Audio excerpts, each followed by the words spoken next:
Before the Senate power shift, Alan Peter Cayetano had already acknowledged he was set to be replaced as Senate President after Senator Joel Villanueva shifted support to the Gatchalian bloc.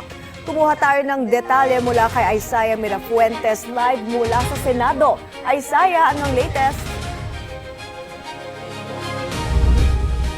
May alam mo, bago pa man nga maganap ang botohan sa bagong Senate President dito sa Senado, naglabas na ng pahayag si former Senate President, Senator Alan Peter Cayetano, na tinatanggap niya na ng bukal sa loob na mapapalitan na siya ngayong araw. Sa kanyang Facebook post, sinabi ni Cayetano na kahit hindi na siyang SP, isang karangalan pa rin anyang maging lingkod bayan. Sinabi rin ni Cayetano na si Senator Joel Villanueva ang nagbigay hudyat sa kanya na buo na ang 13 ng mayorya nang magsabi itong dadalo siya sa special session ngayong araw. At sinabi rin niyang hindi niya na ito kinontra. Sa pagdating naman ni Senator Risa Ontiveros dito sa Senado kanina, confident na siyang buo na ang 13. Number, ma'am? Very hopeful. So makukomplete yung 13, ma'am? Very hopeful. Back to work.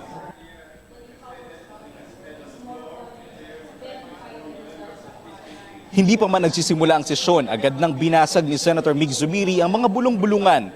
Kumpirmadong si Senator Joel Villanueva na nga ang pang-13. We have 13 members already and we will buckle down to work. Yan ang panawagan ng taong bayan, trabaho na kami sa Senado. So what's your reaction? Sino number 13, sir? Senator Joel is with us. Okay. So what's your reaction? Kailan Kailan niyo nakuha, sir?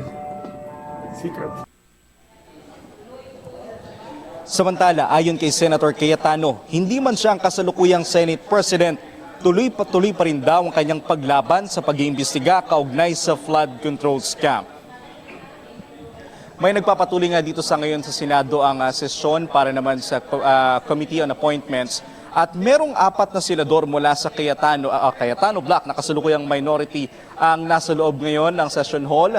Yan ay sina Senator Rodante Marcoleta, Senator Loren Legarda, Senator Amy Marcos at si Senator Bongo. May kanina nung dumating si Senator Amy Marcos, agad natin siyang sinalubong at naitanong natin din sa kanya kung ano ang kanyang reaksyon kaugnay nga sa pagbagong liderato dito sa Senado. Ang isang maikling sagot lamang ni Senator Amy Marcos amay ay it's okay.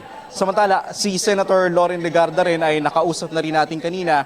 Ang sinasabi niya, kinongratulate niya itong mga bagong liderato ng Senado at bukal din sa loob niyang ipasa ang posisyong Senate President Pro Tempore kay Senator Tito Soto na siyang ang papalit kay Legarda. May.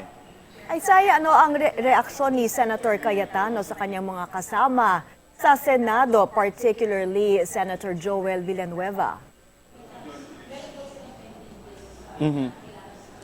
May bahagi nung kanyang Facebook post, sinabi niya na hindi masama ang kanyang loob, wala siyang galit sa kanyang mga kasamahan dito sa Senado na masasabi natin sila nga yung mga nagdesisyong palitan siya bilang Senate President. Kasama na nga dyan ang dating kasamahan niya sa mayorya na Cayetano Bloc na si Senator Joel Villanueva. Ang sinasabi niya, walang sama ng loob, ang kanyang posisyon bilang Senate President ay hindi forever, kundi pwede nga siyang palitan anumang oras. Mike.